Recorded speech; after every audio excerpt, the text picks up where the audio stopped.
नमस्ते everyone.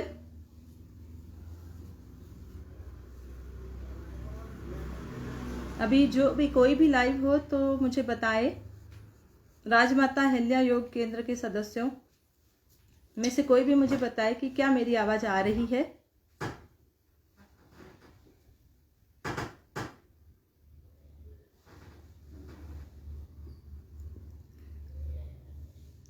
Sir नमस्ते। राज, आपको मेरी आवाज आ रही है?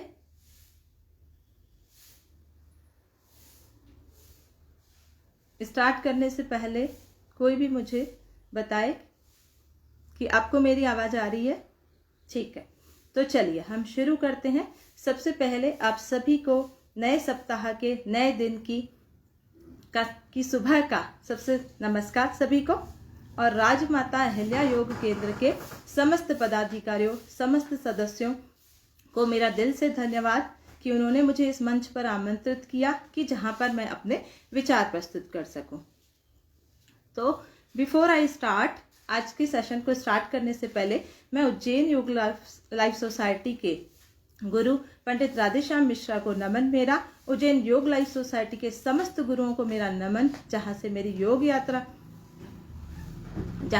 योग यात्रा शुरू हुई, उन सभी गुरुओं को मेरा नमन। और स्पेशल थैंक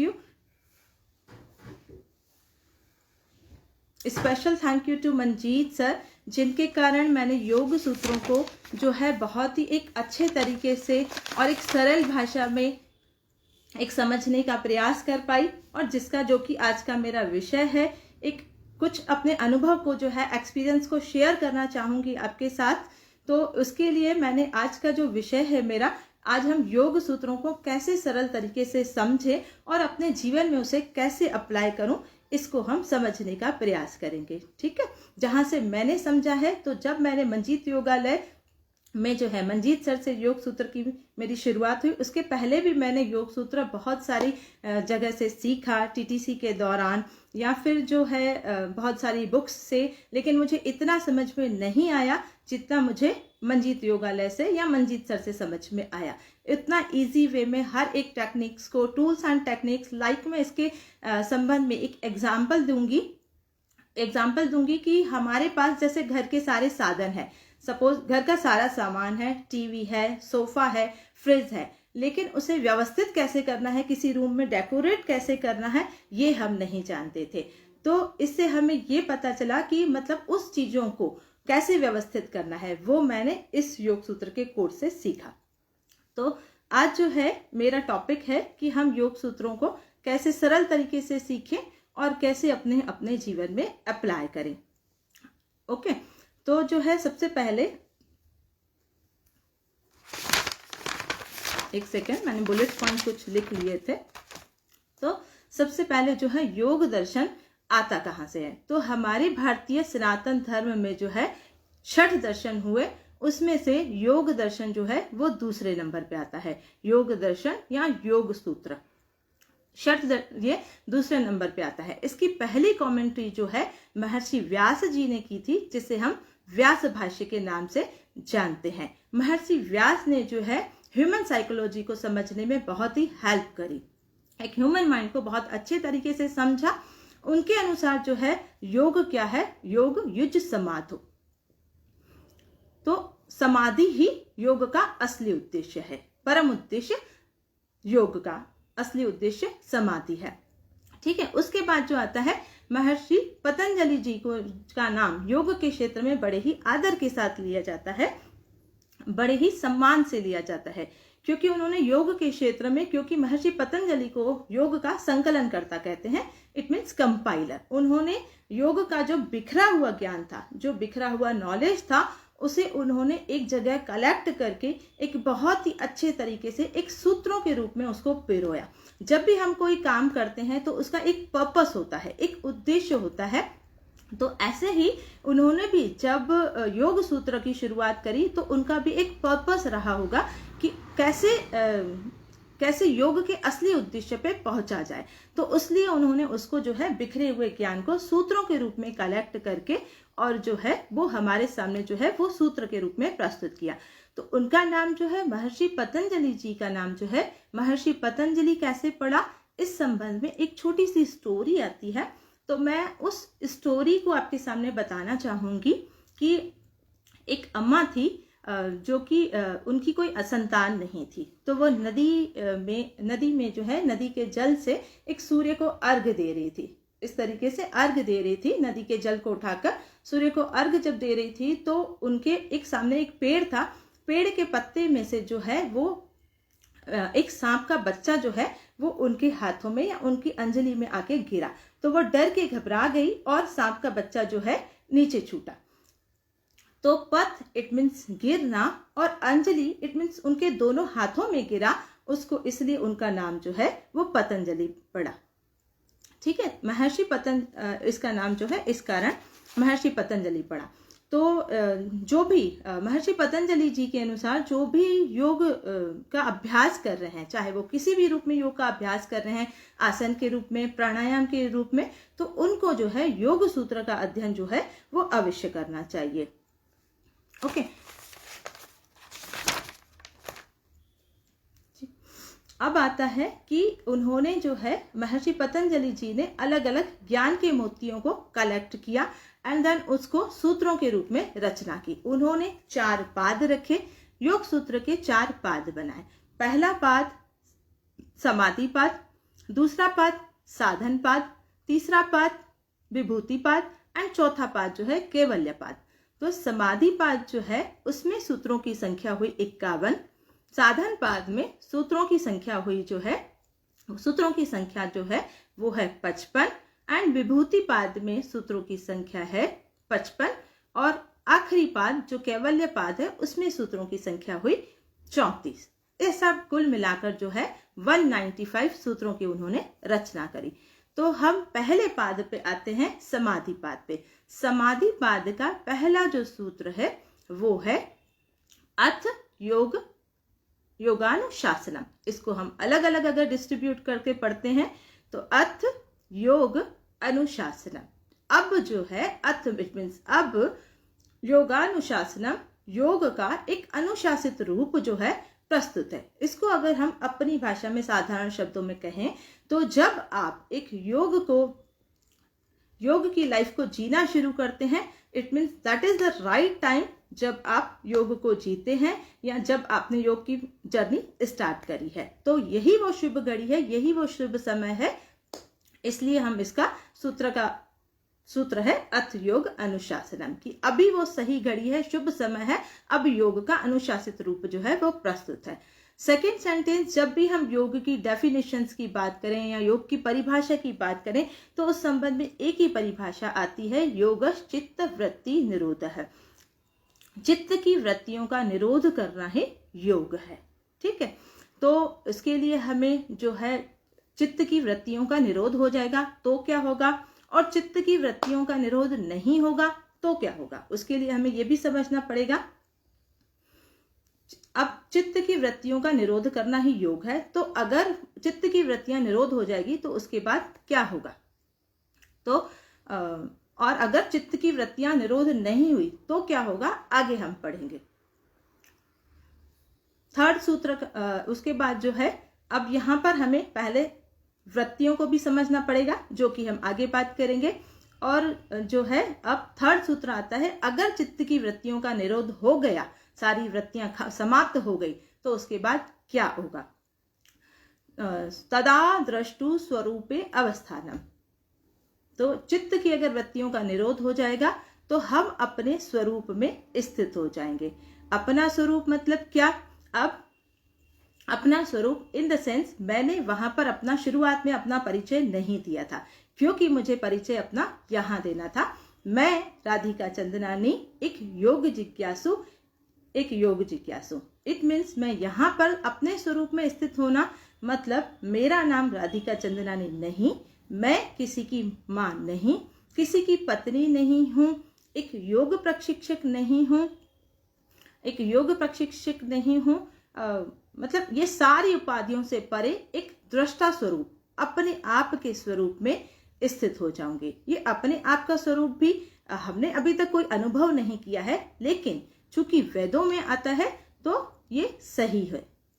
वेदों में लिखा गया है कि हम जो है वो एक शरीर न होकर एक दृष्टा स्वरूप है या अपने आत्मा स्वरूप में स्थित है। आत्मा, जीवात्मा, जो भी उसे नाम दे, तो अपने आप के स्वरूप में वो जो है हम स्थित हो जाएंगे। ठीक है। अब अगर हम वृत्ति या अपने आप के स्वरूप में स्थित हो जाएंगे, तदा द्रष्टु स्वरूपे अवस्थानम। तदा मतलब तब, द्रष्टु मतलब अपने आप स्वयं में स्थित हो जाएंगे। तो अगर ये नहीं होता है तो फिर क्या हो जाएगा? उसके लिए अगला सूत्र आता है वृत्ति सारूप्यम इतरत। अगर हम अपने स्वरूप में स्थित नहीं होते हैं तो क्या होता है? तो अगर हम अपने स्वरूप में स्थित नहीं होंगे तो जो है हम अपनी वृत्तियों को ही अपना स्वरूप मानने लग जाएंगे। ठीक है। हमारी वृत्तियां क्या है? अब जैसे कोई व्यक्ति सपोज क्रोधी है तो हमें उससे बात करने में थोड़ा सा डर लगता है कि नहीं, ये क्रोधी है और उसे जो है किसी भी बात पे क्रोध आ जाता है तो उसके अनुरूप जो है उसका व्यवहार होता है, उसकी वृत्तियों के अनुरूप जो है उसका व्यवहार होता है। तो पूरी लाइफ ही जो है उन वृत्तियों में गुजरती चली जाती है, एक्सपैंड होती चली जाती है। तो इसके लिए जो है अगर सपोज जो है अब हमें ये भी, चूंकि बार बार वृत्ति आ रही है तो हमें वृत्तियों को समझना पड़ेगा। वृत्ति क्या होती है? तो वृत्ति क्या होती है? जो हमारे बचपन से जो भी हमारे अनुभव होते हैं या एक्सपीरियंस होते हैं वो हमारी सारी जो है वृत्तियां होती है। अगर हमें कोई भी अनुभव नहीं होगा तो इट मीन्स कोई भी वृत्ति हमारी नहीं बनेगी। बिना वृत्तियों के अभाव में जो है हमारा चित्त जो है वह एब्सोल्यूट चित्त कहलाएगा। नो वृत्ति इट इक्वल्स टू एब्सोल्यूट चित्त। अगर हमारी एक भी वृत्ति बाकी रही तो हम अपने स्वरूप में, दृष्टा स्वरूप में स्थित नहीं हो पाएंगे। ओके। तो अगर, क्योंकि उन वृत्तियों को समझना बहुत जरूरी है। अब वैसे तो बहुत सारे अनुभव होते हैं, हर व्यक्ति के अपने अपने अनुभव है, हर व्यक्ति के अलग अलग अनुभव है। तो जितने अनुभव होते हैं उतनी ही वृत्तियां होती है। परंतु महर्षि व्यास के अनुसार जो है मुख्यतः जो दूर करने वाली वृत्तियां होती है वो 5 तरह की ही वृत्तियां होती है। इसी के कारण अगले सूत्र पे आते हैं वृत्तयः पंचतयः क्लिष्टा अक्लिष्टा। वृत्तयः पंचतयः क्लिष्टा अक्लिष्टा। मुख्यतः जो है वो 5 तरह की वृत्तियां होती है दूर करने लायक। कुछ क्लिष्ट वृत्तियां होती है और कुछ अक्लिष्ट वृत्तियां होती है। क्लिष्ट वृत्तियां वे होती है जो कि पेनफुल होती है, जो कि दुखदायी होती है, जिससे हमें दुख पैदा होता है, दुख होता है। और अक्लिष्ट वृत्तियों को याद करने से जो है वो सुखदायी वृत्तियां होती है, जिन्हें हम अक्लिष्ट वृत्तियां कहते हैं। है वो दोनों ही वृत्तियां, उन दोनों ही वृत्तियों को हमें जो है अपने स्वरूप में स्थित होने के लिए हमें दोनों ही वृत्तियों को जो है वो दूर करना पड़ेगा। पेनफुल वृत्तियां और नॉन पेनफुल वृत्तियां। पेनफुल वृत्तियां वो कहलाएंगी जिनको याद करके हमें दुख की अनुभूति होती है, और नॉन पेनफुल वृत्तियां वो हमें सुख की स्मृति जो रहती है, सुख जो हमारी स्मृति में रहता है वो हमें याद दिलाता है। तो है वो दोनों ही वृत्तियां। तो ऐसा नहीं हो सकता कि हम दोनों वृत्तियों को एक साथ ही दूर करें। ठीक है। हम क्लिष्ट वृत्तियों से, अक्लिष्ट वृत्तियों से पहले हम दुखदायी वृत्तियों को हटाएंगे धीरे धीरे, एंड उसके बाद जो है हम सुखदायी वृत्तियों की तरफ जाएंगे और वो भी धीरे धीरे हम हटाते जाएंगे, तभी हम अपने स्वरूप में जो है स्थित हो पाएंगे।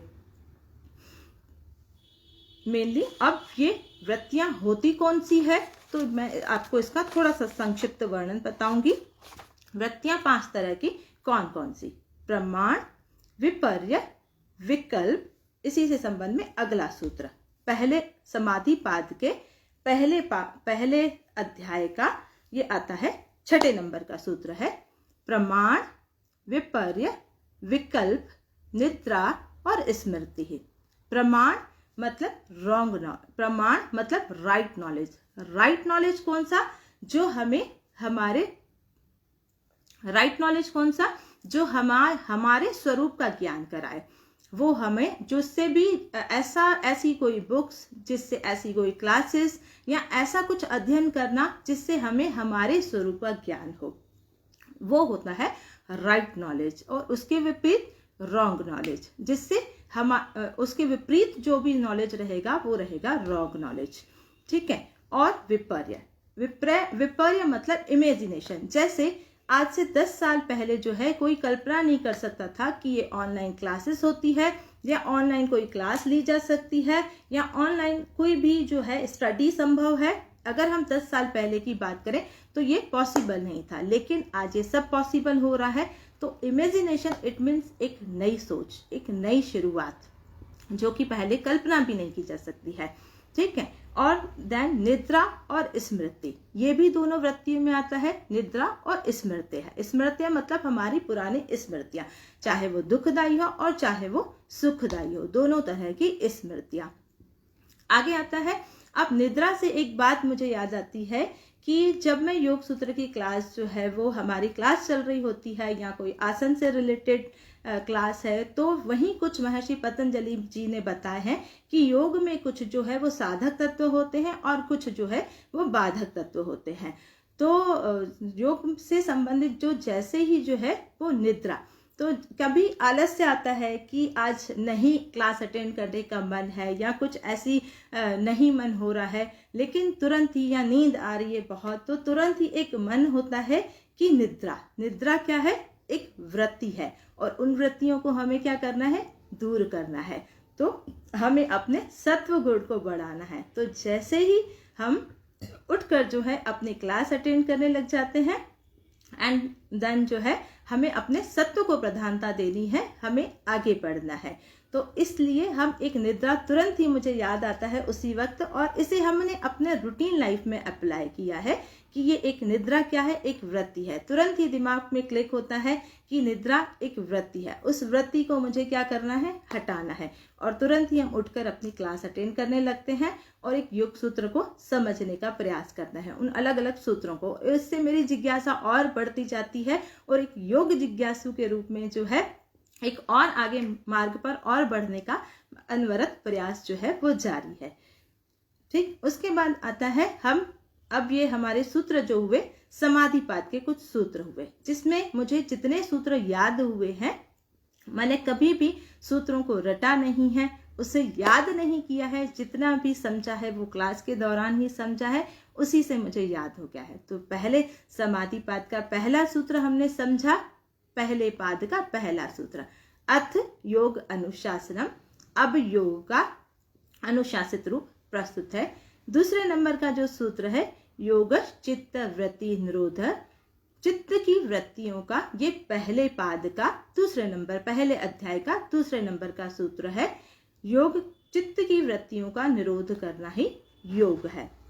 इसी में अगर चित्त की वृत्तियों का निरोध हुआ तो क्या हुआ? तीसरे नंबर का सूत्र, पहले अध्याय का पहले पाद का पहले अध्याय का तीसरे नंबर का सूत्र, तदा दृष्टु स्वरूपे अवस्थानम। ठीक। हम अपने स्वरूप में स्थित हो गए। अगर हम अपने स्वरूप में स्थित नहीं हुए तो चौथे नंबर का सूत्र अप्लाई हो जाता है, वृत्ति सारूप्यम इतर। हम अपनी वृत्तियों के अनुरूप ही पूरी लाइफ, हमारी पूरी वृत्तियों के अनुरूप ही चलती जाती है। हम अपनी वृत्तियों के अनुरूप ही हम अपने आप को देखने लग जाते हैं।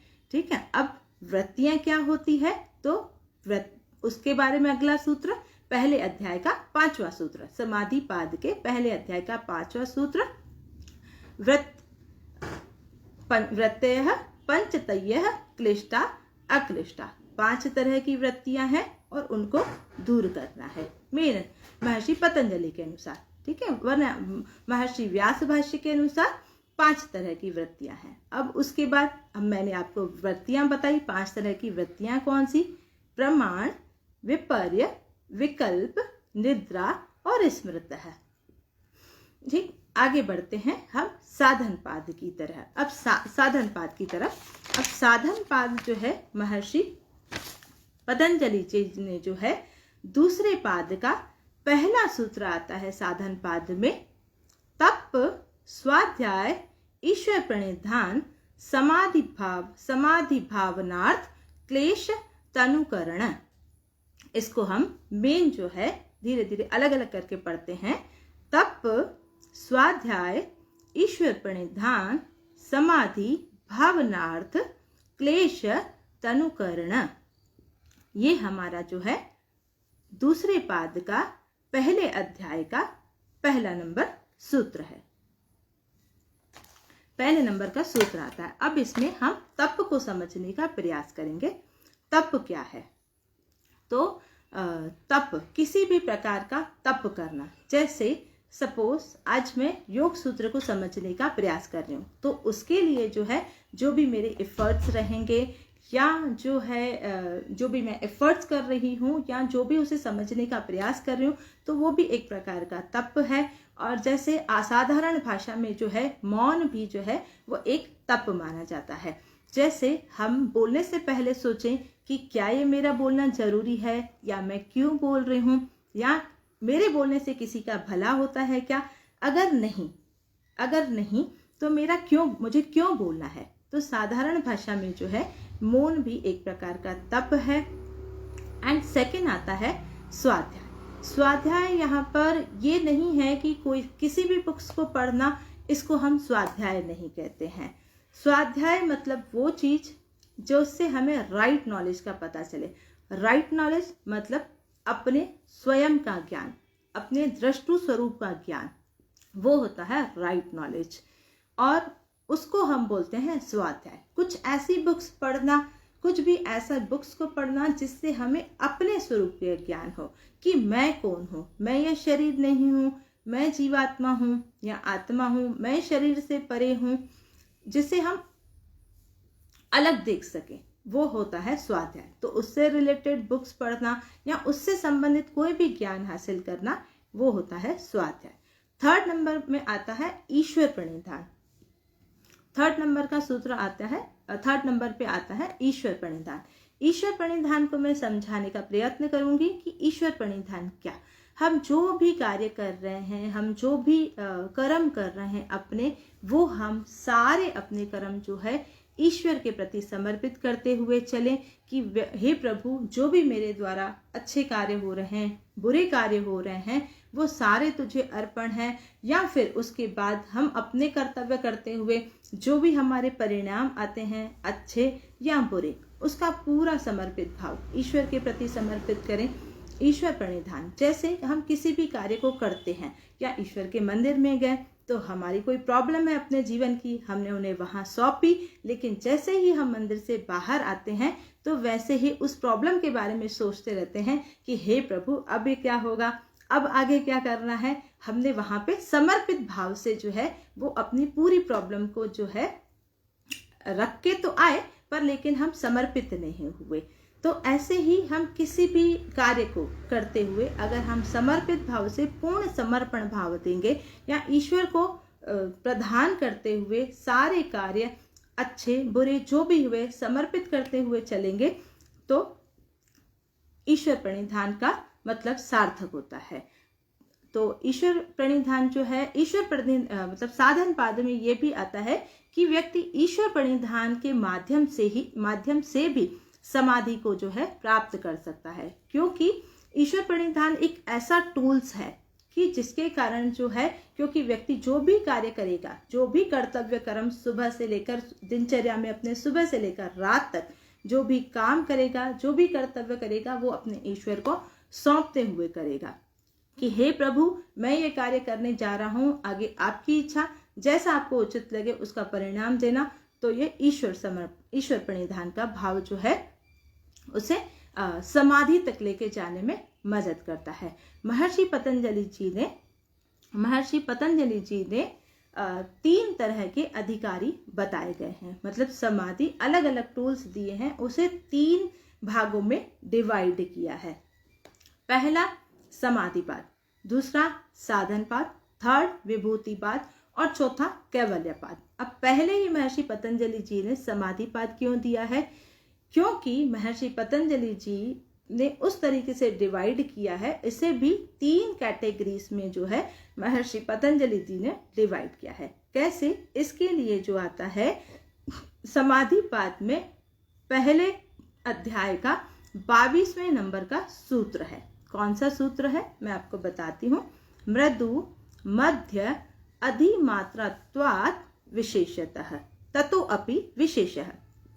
मृदु मध्य अधिमात्रत्वात् ततो अपि विशेषः।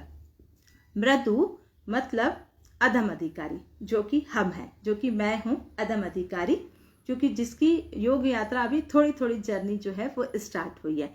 दूसरा मध्य जो है, जो मिडिल लेवल के स्टूडेंट है। और तीसरा अधिमात्रा, इट मीन्स उत्तम अधिकारी। उसे जो है वो 3 कैटेगरीज में महर्षि पतंजलि ने डिवाइड किया है कि अगर उत्तम अधिकारी है, मतलब जन्म जन्मांतर से अगर उनकी योग यात्रा जो है अनवरत जारी है, तो उनके लिए कुछ एक टूल्स बताए हैं कि अब आप ऐसा करिए तो आप जो है समाधि की अवस्था को प्राप्त कर लेंगे। उनके लिए कुछ टूल्स या मानो ईश्वर प्रणिधान है या कुछ भी एक छोटे से, तो उन्होंने इसलिए ही पहले पाद की रचना करी, समाधि पाद। दूसरा आता है साधन पाद। अब मिडिल लेवल के स्टूडेंट्स जो है तो वो जो है साधन पाद, हमारे लिए भी बहुत सारे टूल्स दिए हैं, सभी के लिए बहुत सारे, सभी अधिकारियों के लिए वैसे अलग अलग टूल्स है। महर्षि पतंजलि जी ने उसको डिस्ट्रीब्यूट किया है।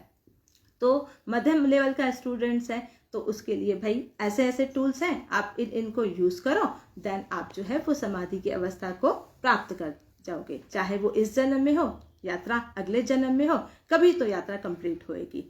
देन तीसरा आता है मृदु। मृदु मतलब अधम अधिकारी, जिन्होंने योग के क्षेत्र में अभी अभी कदम रखा है या अभी अभी कुछ भी जर्नी स्टार्ट हुई है, जिसे कि मैं मानती हूँ कि मैं एक अधम अधिकारी हूँ, क्योंकि योग की यात्रा अभी कम से कम शुरुआत तो हुई है, तो आगे जब भी जहां भी होगा कंप्लीट होगी।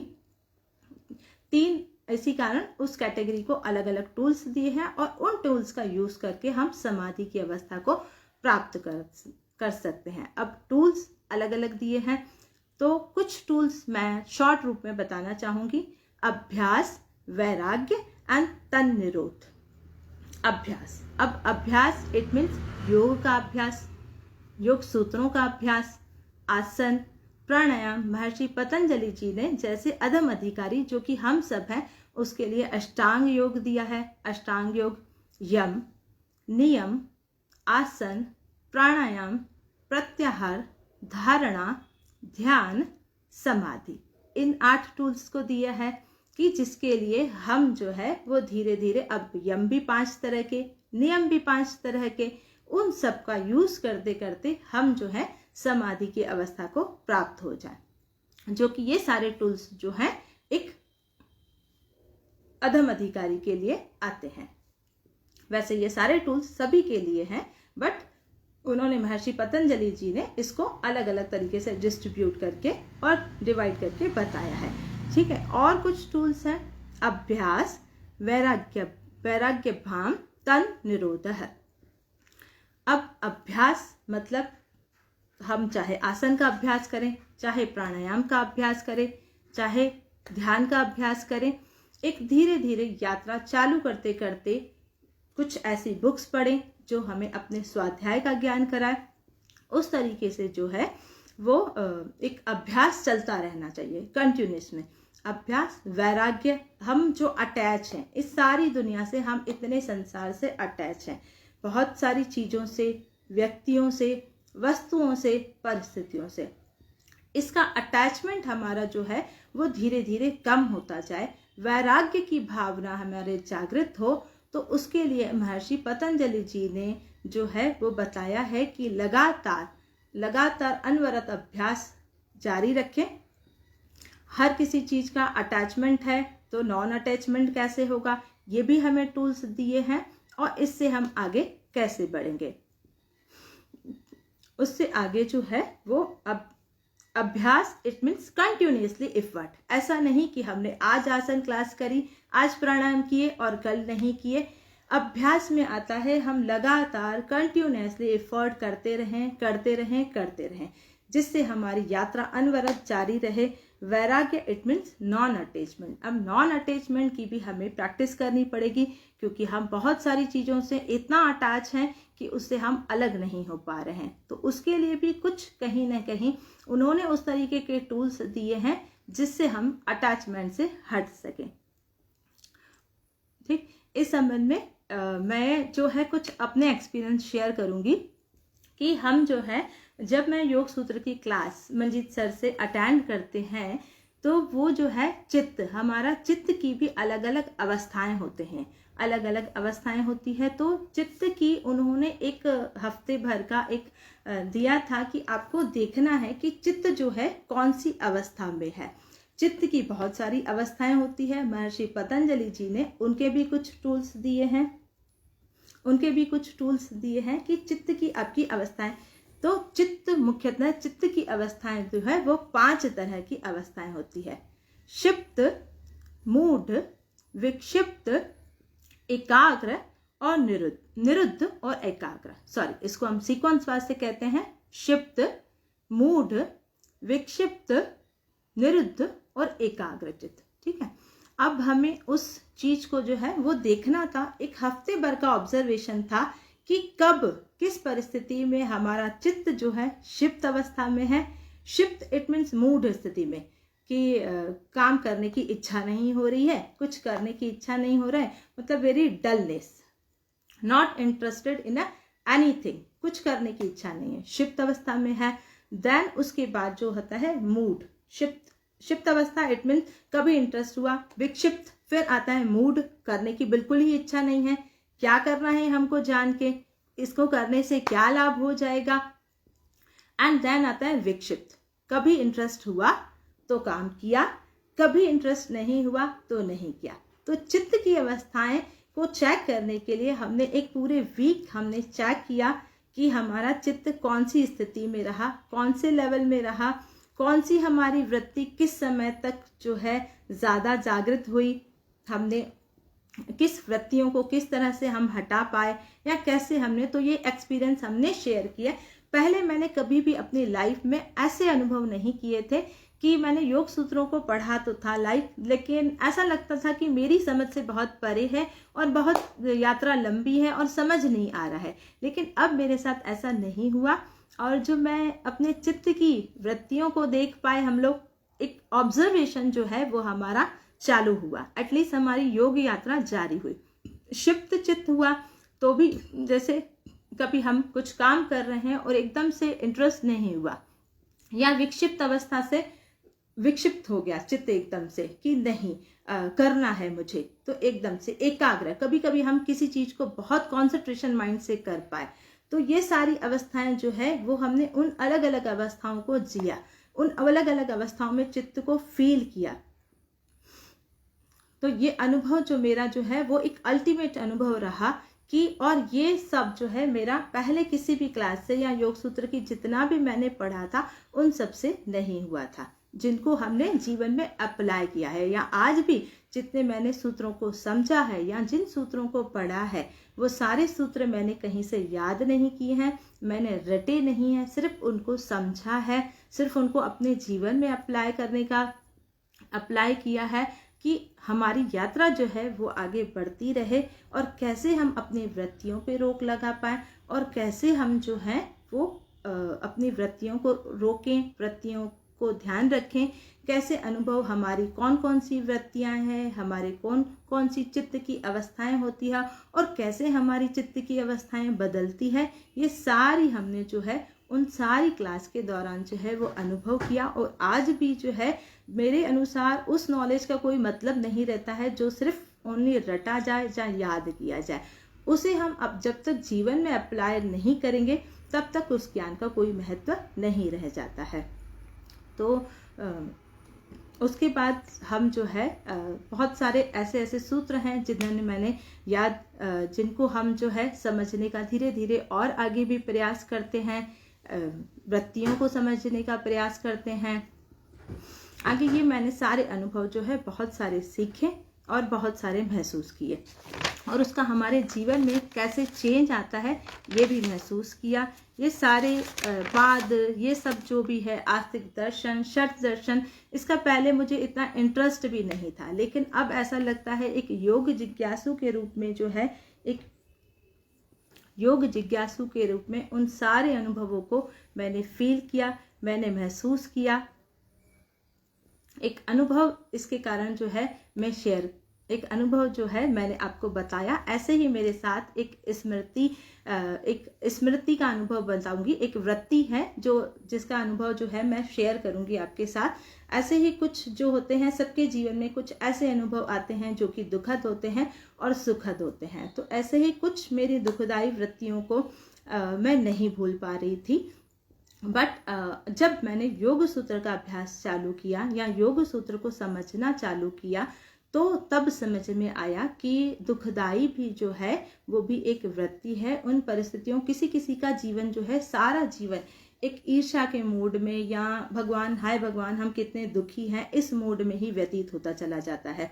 तो मैं ये बोलूँगी कि जितने भी हम जब ये समझना चालू करते हैं, तब हम दुखदाई वृत्तियों को जो है धीरे धीरे दूर करते हैं, धीरे धीरे आराम से समझते हैं कि ये भी एक वृत्ति है। अब हमें इसे कैसे दूर करना है, तो मैंने अपनी दुखदाई वृत्तियों को सुखदाई वृत्तियों से दूर करना आरंभ किया और धीरे धीरे इसमें मैं सक्सेस भी हुई और मैंने अपनी दुखदाई वृत्तियों को दूर भी किया।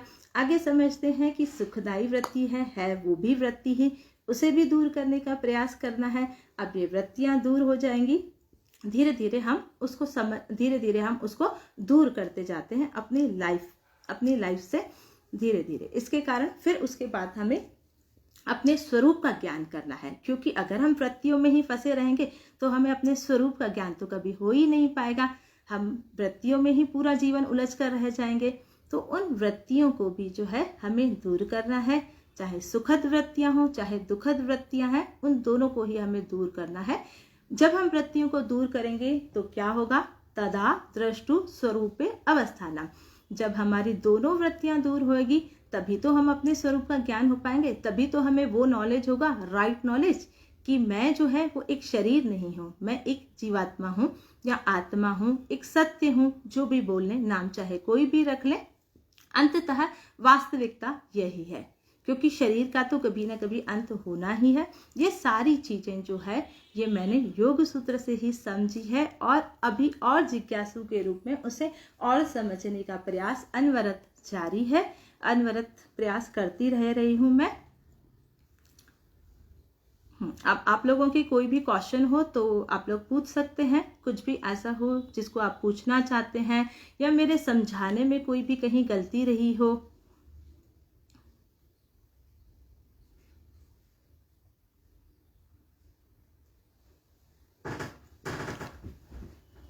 चलिए आगे, कोई भी अगर इस संबंध में कोई भी प्रश्न पूछना चाहे या कुछ भी मुझसे पूछना चाहे तो जो है वो कभी भी पूछ सकते हैं। मेरी फेसबुक आईडी से कोई भी व्यक्ति इस संबंध में क्वेश्चन पूछना चाहे तो पूछ सकता है कभी भी। मैं जितना एज पॉसिबल, मेरी बुद्धि जो कहती है, मैं जवाब जो देना चाहूँगी वो दे दूंगी, जितना मुझे समझ में आता है ना। जो भी आज के सत्र में या राजमाता अहिल्या योग केंद्र का जो है मैं तहे दिल से धन्यवाद करती हूँ। और आज के सत्र में जो है जो भी कोई गलती हुई हो वो मेरी बुद्धि के कारण हुई है। मुझे समझ में जितना आया मैं उतना ही बोल पाई। और जो भी अच्छा लगा हो कुछ मेरे सत्र में, जो भी कुछ अच्छा लगा हो तो वो मेरे गुरुओं का था, मेरे शास्त्रों से सम्मत था, वेदों का था, योग सूत्र का था। जो भी समझ में आया, जितना मैं समझा पाई हूँ, और जो कुछ गलती हुई है उसके लिए मैं क्षमा प्रार्थी हूँ। और यही कहते हुए और अंत में मैं राजमाता अहिल्या योग केंद्र का आभार व्यक्त करती हूँ तहे दिल से। उनके समस्त पदाधिकारियों का, समस्त सदस्यों का मैं तहे दिल से आभार व्यक्त करती हूँ कि जिन्होंने मुझे इस मंच पर आमंत्रित किया और अपने विचार प्रस्तुत करने के लिए कहा। इसी के साथ मैं अपनी वाणी को पूर्ण विराम देती हूँ। नमस्कार, आपका दिन शुभ हो, मंगलमय हो। हरि ओम।